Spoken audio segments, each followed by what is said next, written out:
We're going to start talking about solving equations that lead to linear equations. So if we're given an equation and it's not of that form, remember a linear equation of like the form ax plus b is equal to 0, where a cannot equal 0. I think a and b are real numbers. That's the symbol for real numbers, if you ever want to know. So it's not of that form right now, the one we're looking at.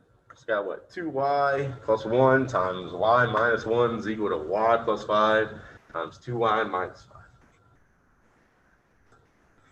5. And so we may have to do some work on the left-hand side, the right-hand side.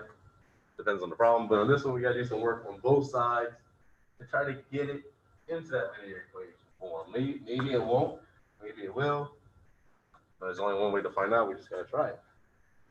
So how can we evaluate this left-hand side right here? We got 2y plus 1 times y minus 1. What can we do? We use FOIL, we can expand it, right? We're going to multiply it out. And so we're going to use FOIL. It's going to be first. So that's 2y times y. That's going to give us what? 2y squared. 2y squared.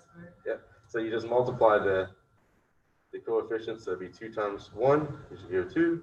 Y times y squared. Okay. Next we're going to do what? So outer, 2y times negative 1, negative 2y. We're going to do inner, so 1 plus y. Oh, try it again. Positive 1 times y. That's going to be positive y. And then our last, positive 1 times negative 1. Just negative. Oh. Yeah, FOIL. Let me put the chat somewhere so I can see it.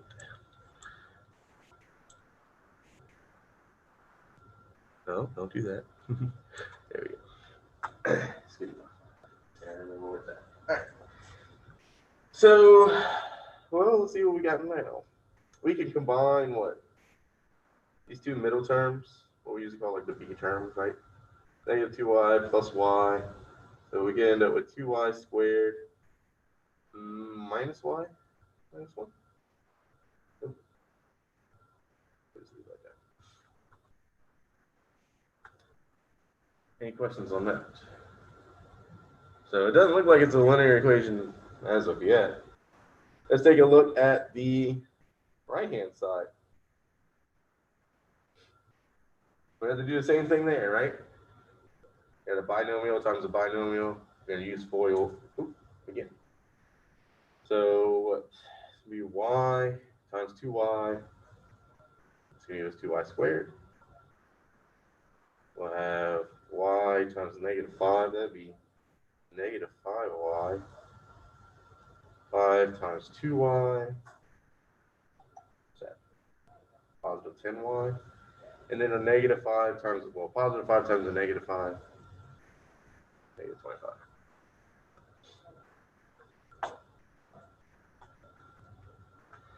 And then once again on that one, we can combine those two middle terms.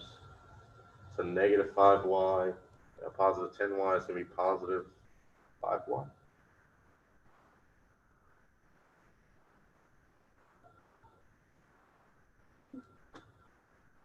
So we know with 2y squared plus 5y minus 25. Any questions on that? Nope. All right, so is this a linear equation right now? Remember, a linear equation, the highest degree should be 1. I got these squares here. Can we get it to be a linear equation? We've simplified both sides as much as we can, but can we do some operation between the sides? Yeah, so both sides have this 2y squared. If we were to subtract 2y squared from both sides, which that'll keep my equation still equal, right? Because I'm doing the same operation on both sides. I'm going to result in a negative y minus 1 is equal to 5y minus 25. Because 2y squared minus 2y squared is 0. And on the right-hand side, same thing. 2y squared minus 2y squared is 0. So now, this is a linear equation. Because the highest degree on my variable is just 1.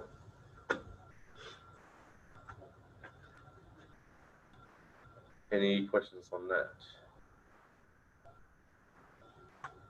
All right, so how can we go about solving this one? I mean, there's a bunch of different ways we can do it from here. What's a good first step we could do? Anybody got one? Want to add? What do you want to do with the 5y? Add it? Well, we can't subtract it, right? Because it's a positive here. So we want to subtract 5y from both sides. Good. That'll work. And so what do we end up with? Let's see. We end up with negative 6y minus 1 is equal to negative 25. And so we've gotten all our variable terms or all our y terms to one side, right? They're all on the left-hand side here. But I still have a constant there as well. So let's move this to this side. What are we going to do to do that? We're going to add 1 to both sides. Good. So we'll end up with negative 6y on the left-hand side. Right-hand side is going to be negative 24. So I've gotten all my y terms on one side, all my non-y terms to the other side. What do I need to do next? We're going to divide by negative 6 because that's going to isolate the variable, isolate the y. And we're going to end up with y is equal to positive 4. Yep, good job.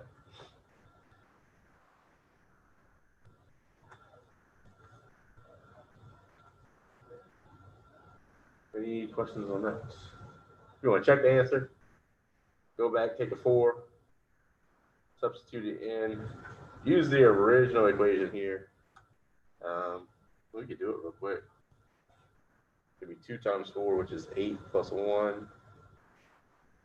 4 minus 1, which is what, 3.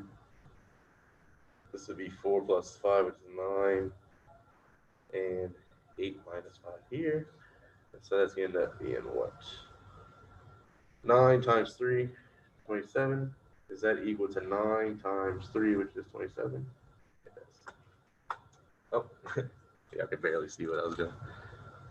Can I shrink it more? No. I can minimize it. So, any questions on that? So, not all of them are starting out to be. That's not what I wanted. Linear equations, but most of them, well, all of them in this section, you can lead to a linear equation by doing some work on both sides of the equation. I think that's all I got on that page. Yep. All right, let's take a look at this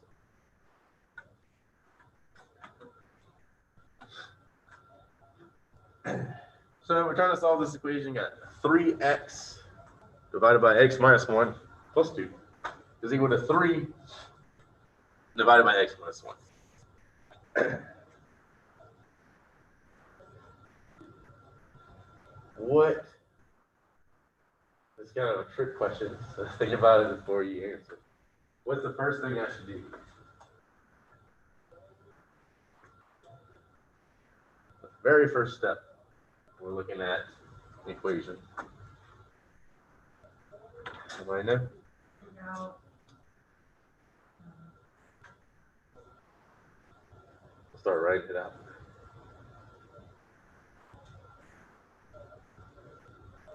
We need to look at the domain, right? Remember, we want to determine the domain of the variable first. And the reason being is that we want to keep that in the back of our minds or somewhere on our work. Because if we get that as a solution, it's going to mean something. And so what is the domain restriction? What value can x not be here? 1. How do we know that? 1 minus 1 left is 0. Yeah, so if that denominator of x minus 1 can't equal 0, solve that up, x can't equal. Right? Remember, you always want to look, yeah, you always want to look, what? If there's a variable in the denominator, and if there's a variable under, that's two domain restrictions so far that we learned. Then when we get to chapter 6, it'll change a little. But for right now, is all.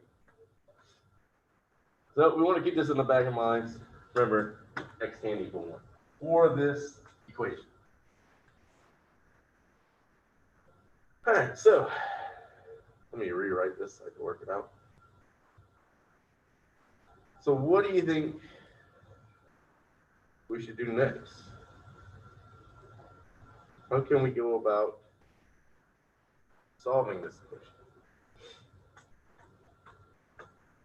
equation? Is it a linear equation right now? Yeah. It is. I mean, the highest degree is 1. But we have some, what? We have some fractions, right? It's not in that good mode of ax plus b is equal to 0 type of form, right? It's not something easy to work with. What did I tell you all to do if we have fractions? Does anybody remember? Take them out. How are we going to take them out? We're going to multiply them by the denominator. In this case, remember it's the, always get the term, the LCM of the denominator, right? In this case, they're both the same denominator. So we're going to multiply both of them by that denominator. We're going to multiply both sides of this by x minus 1. Now, the right-hand side is pretty simple, right? The left-hand side is not as simple. And the reason being is because my left-hand side is made up of 2 terms. Okay, so that x minus 1 is going to go to my first term, and it's going to also distribute to my second term. So if you want, if you struggle with these, I recommend it. Let's write it out as such. So it's going to be 3x over x minus 1 times x minus 1 plus 2 also times x minus 1 is equal to 3 over x minus 1 times x. It's a simple step to write it out that way, but it will help you not miss distributing it, which is a common error.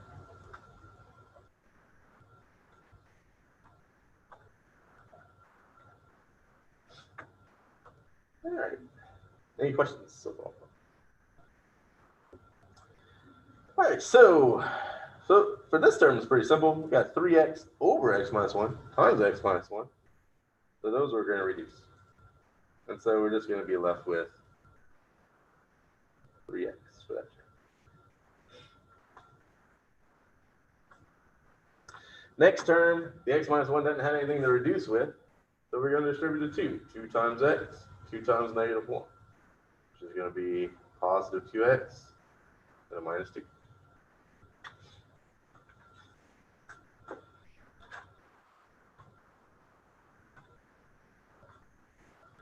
Questions on that? Right hand side is not too bad. Got a 3 over x minus 1 times x minus 1. So that will reduce, and I'll just be left with just a 3. Now it's looking more like a normal linear equation that we've been doing.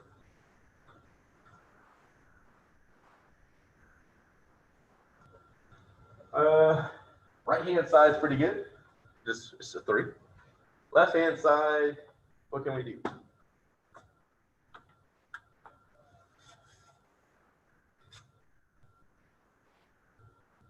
Oh, I got a question. Why did the x minus 1 cancel on the side? One side and not the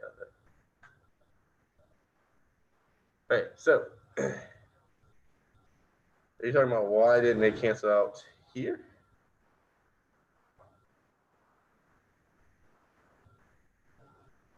Yes, okay. So it's x minus 1 times this whole term right here. This is comprised of two pieces, right?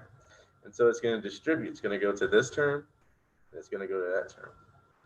And so what we end up with is a 3x over x minus 1 times the x minus 1. There, it will reduce. But on the 2, there's nothing for it to reduce with. So you're just going to have 2 times x minus 1.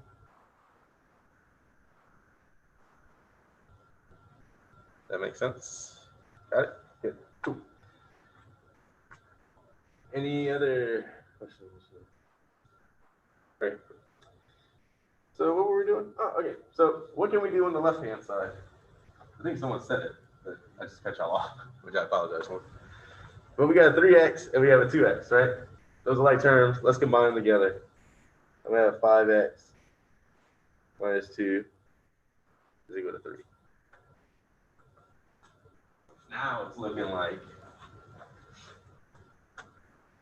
a good linear equation. Sure. What do y'all want to do next?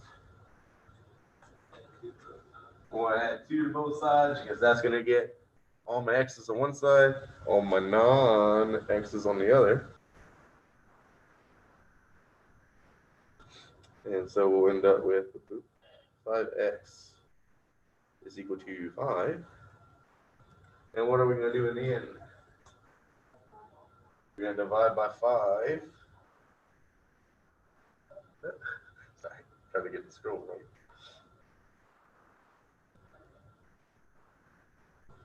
And we'll get x is equal to 1.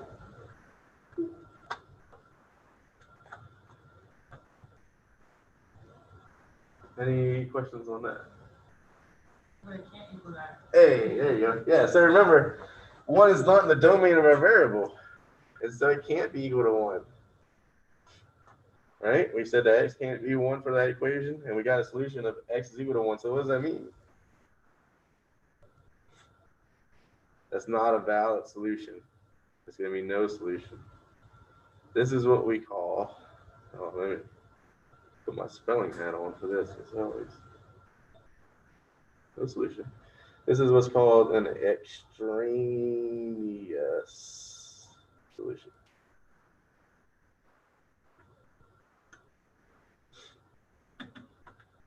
So remember, for our original equation, we found that the domain for x in that equation, x can't be 1. Yeah. Okay. So the reason that we were able to get a solution is because remember we're doing those equivalent equations as we work towards our solution, right? And when we got to here, this equivalent equation does have a solution of x equals 1, but the original equation that we start with does not, because x is not in that domain. Oh, 1 is not in the domain of x. Any questions on that?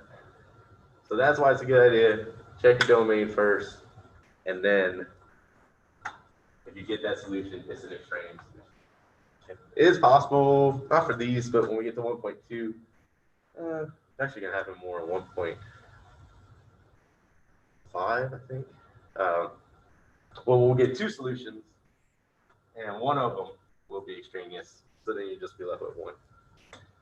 It is a thing that happens. It's just because of the way that we're doing this through those equivalent equations. Any questions on that? If you forget to check the domain, whenever you do if you're checking your answer, you'll come upon the problem there as well, right? Because you end up with division by 0. So that's another way to do it, is to check your answer. But always make sure that you're checking your answer in the original equation. Because if you checked it in here, it'll be all right. All right, where am I? I just put that on its own page. Okay. All right, here we go. Applications, everybody's favorite. All right, so solving problems that can be modeled by linear equations. Now, I mean, there's some problems that can be modeled by a linear equation that are super simple, right? I have $50 and a pizza costs $5. How many pizzas can I buy? You could make that into a linear equation and solve it if you want, or you can just think about it and go 10. And so there are some really simple ones that in reality don't really need for us to set it this way. But when things become more complex, and I try to stick to those problems because they kind of force you to do it. When things become more complex, you'll have to use a linear equation, or you don't have to, but it's easier to use a linear equation, write it out, and then work it out. It can help you in day-to-day life. It's kind of like what we did with the grade. That was something that you could figure out without a linear equation, but it makes it a little bit easier. So let's go through the steps. And I mean, this is stuff you've probably heard before, especially in today's world. I'm sure they push stuff like this a good bit, but we're going to talk about it anyways.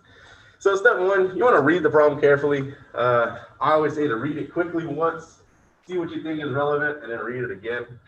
It says perhaps 2 or 3 times. Pay particular attention to the question being asked in order to identify what you're looking for, identify any relevant formulas you may need, if you can determine realistic possibilities for the answer, which isn't always the case. But in the real world, what do you think the answer range is going to be in about? Like if you did the grade one and you got that you need to make 1,000 on the final, maybe you did something wrong.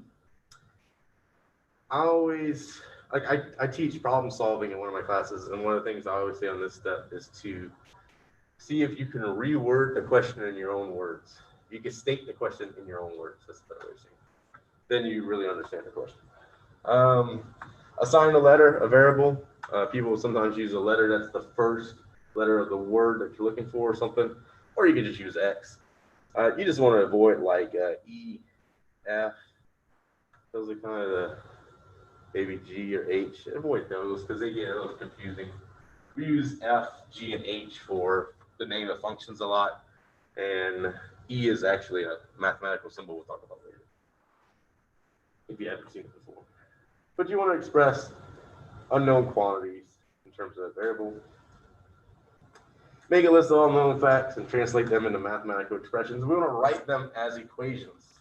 Okay, that's what we want to do. These may take the form of an equation or an inequality, which we'll talk about later, involving the variable. What we want to do is end up with some equations, right? We're talking about linear equations here. That's what we want. And the linear equations that we come up with, those are called a model. Okay. Drawing a diagram, that always helps. Whenever I do calculus, we do these word problems in calculus called related rates. And I always tell people to draw stuff for that. For this stuff, man, it's not that bad.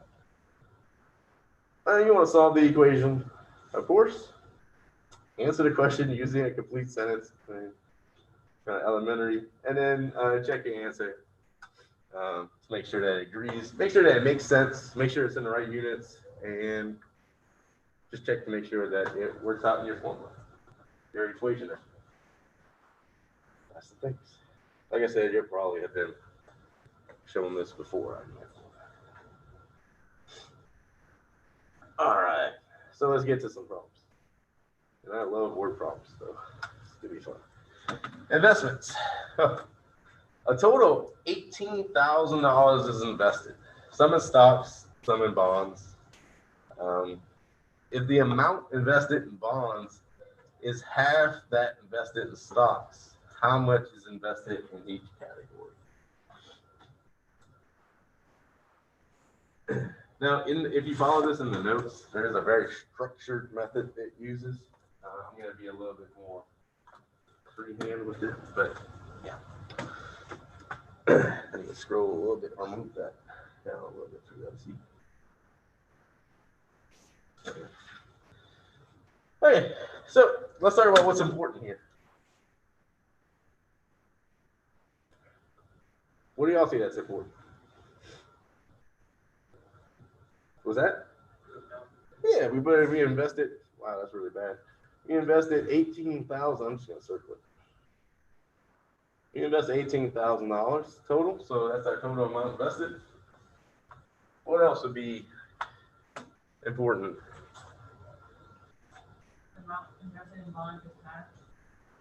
There's a relationship between the amount invested in bonds and stocks. The amount invested in bonds is half that invested in stocks. And the last thing is how much is invested in each category, right? What's the question? What do they want to know? So they want to know how much of the 18,000 is in bonds, how much of 18,000 is in stocks. Questions on that? All right. So let's talk about equations. Let's talk about variables first. So we need two variables, right? I shouldn't have told y'all that. I should have asked y'all that. But what variables do I want to use for stocks? What variables do you want to use for bonds? I just say S and B, right? But it's whatever you want. If you want to use X, Y, that's fine too. It's just easier with S and B because I know, okay, S is stocks, B is bonds. Pretty simple. The only bad thing is the S kind of looks like a 5. And I guess the B looks kind of like a 6. All right, so now let's do some linear equations. What is a linear equation we can make from the information they gave us in the problem?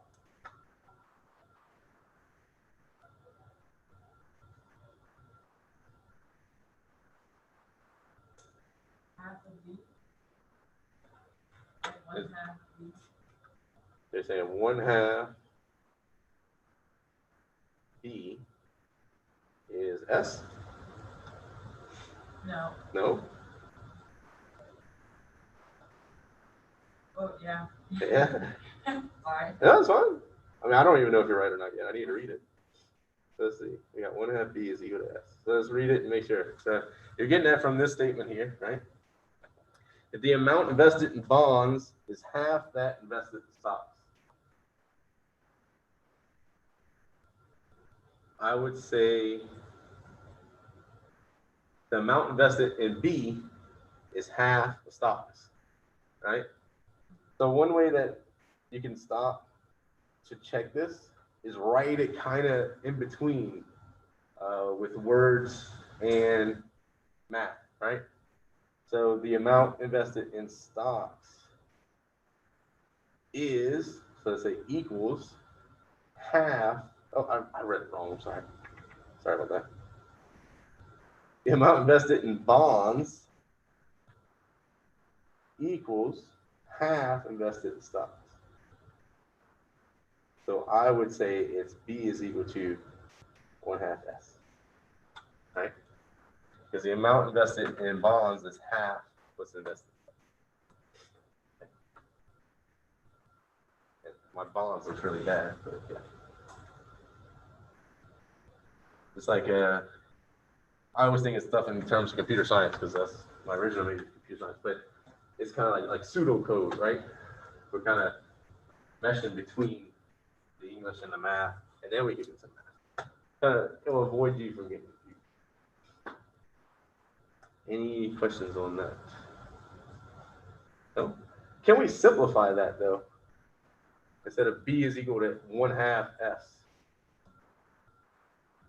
Think about what we did with equations.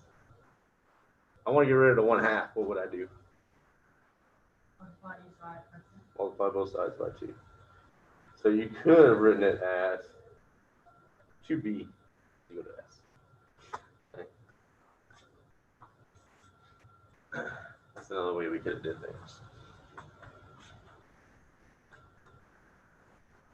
Because if bonds is half of stocks, then 2 bonds should equal a lot of stocks. All right, what else do we know? Because when we can't solve that to get an answer, right? So it's an equation with 2 variables. You can't do anything with that. I'll give you a hint. If you have 2 variables, you need at least 2 equations. Is there another equation we can make?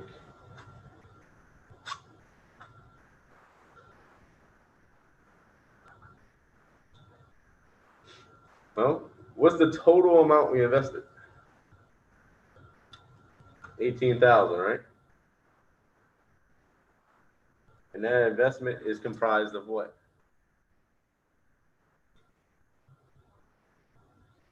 Bonds and stocks.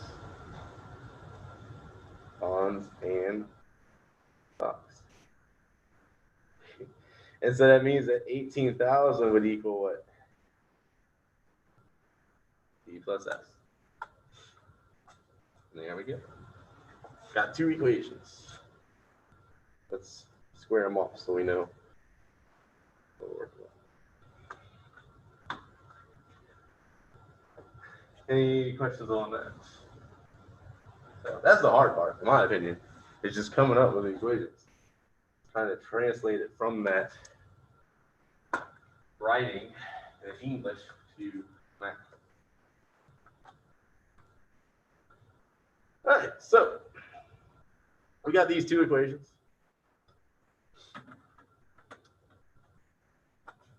What do you think we can do with them? We can't solve one by itself because there's two variables in each of them. Is there some way I could write one of these equations with just one variable?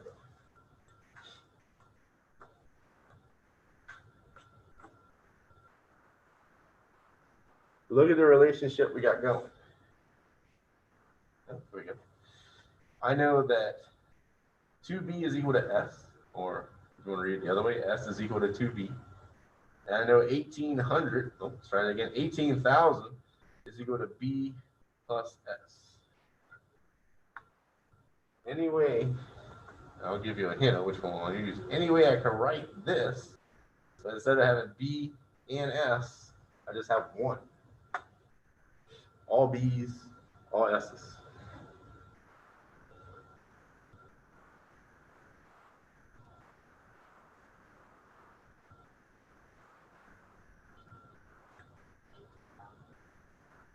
You're close. But how are you getting there? Maybe explain that. Okay, what? Not necessarily. All right, I'll give you a hint. So this is the B, this is the S. Could I replace this S with some B's? Do I know what S is in terms of B? 2B. Yeah, we know that S is 2B, right? So instead of writing this S right here, I could do what? I could write that as a 2B right there. Sorry about the handwriting. I can't write when I'm not holding it. I can write that as 2B instead of S. And so now I'll have 18,000 is equal to B plus 2B. Oh, come on. There it is. Now I got an equation with just one variable. And on this right-hand side here, a B plus 2B is 3B. And so now I can solve that, right? Divide both sides by 3. That's what? 6K, I think? Yeah, 6,000.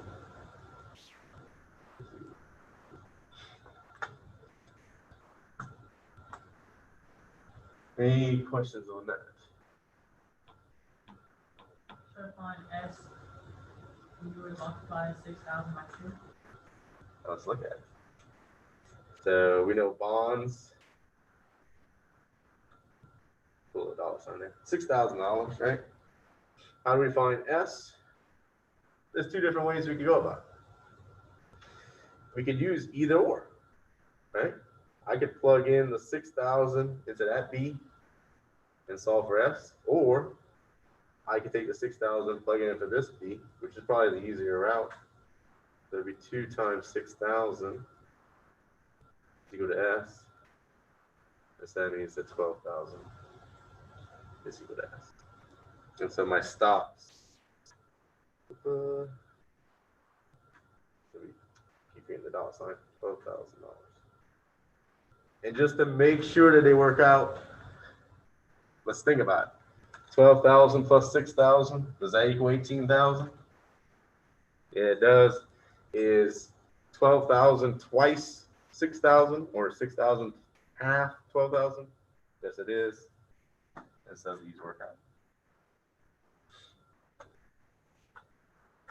It's a hard problem if someone just gave you this and you didn't write it out as a linear equation, or I guess two linear equations. It's a really hard problem to figure out.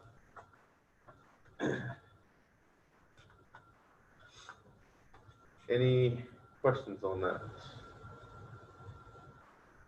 Nope. Anybody still copy anything down? Do I have another one? I want to do another one. I kind of want y'all to do it. And then how much time we got? Oh, yeah. 13 minutes. Thank you. Yeah, let's do that. Oh.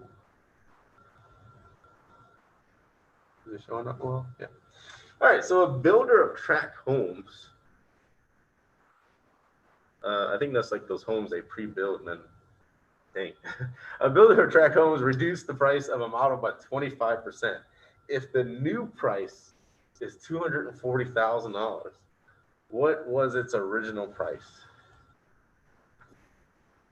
And then how much can be saved by purchasing the model? I'm more worried about the first question. It's the same question. Well, seeing as the time, we'll work it together. Okay, so let's see what's important here. We know that it's reduced by 25%. If the new price is $240,000, that's the other thing that we know. And we want to know what is the original price. So first things first, we'll say that the original price. I don't like a variable of O at all, so I'm just going to say it's X. Just because O looks so much similar to a zero unless you make sure you don't.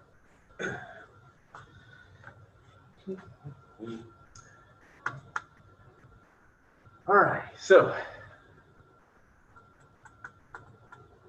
is there a way for me to write this out as a linear equation?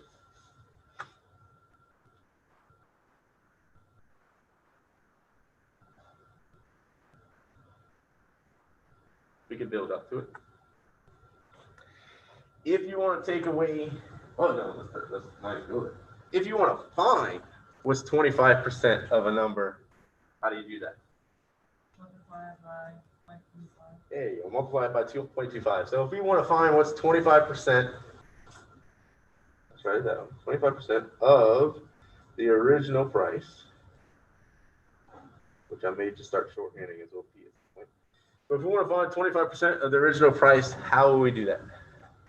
0.25 times the original price. So 0.25 times X, right?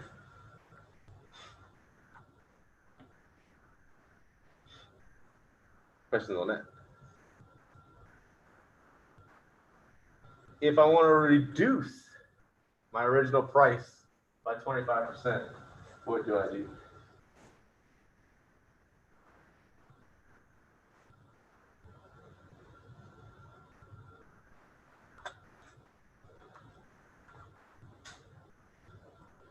Do you add it or subtract it first off? I'm going to subtract it. So I'm going to take my original price. I'm going to subtract what from it? 0.25x, right? And I'm going to reduce it by 25% of itself. And we know that at the end, after we take away our 25%, the price of the home was, I mean, y'all can't see it because it's hidden. That's $240,000.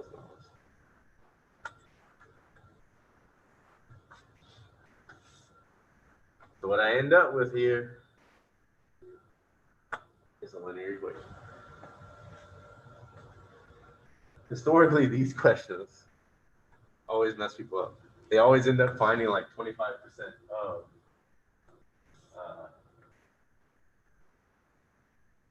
the new price rather than the original price. Hey, any questions on where we are? Can we work this out? Can we sort of evaluate the left-hand side? I don't have much room. But remember, this is well, sorry. This is 1x minus 0.25x. Can I do that subtraction? Are they like terms? Yeah. What's 1 minus 0.25? 0.7. Which makes sense, because if we take away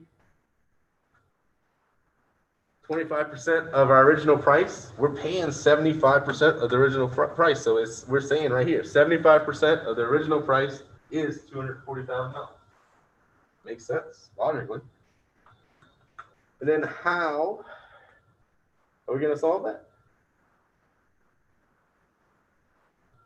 We're just going to divide, just like we normally would. We want to isolate the x, divide both sides by 0.75. That is one I'm not able to do in my head for sure. Yep, 0.75. And I get that x is equal to 320,000. That means the original price of my home was 320,000. Oh, I should have circled the whole thing. And if you want to check it, just take 320,000 and reduce it by 25%. You get 240%. 240,000 in the end. Okay. I teach these same types of problems in another class. We do it more than we do in this class. They always struggle with these. That's why I threw it in there. Any questions on that? No? Same thing works with tax. If you want to figure out what the original price was before tax, but instead of minus, you would add, right? Because you add tax to the price, the original price.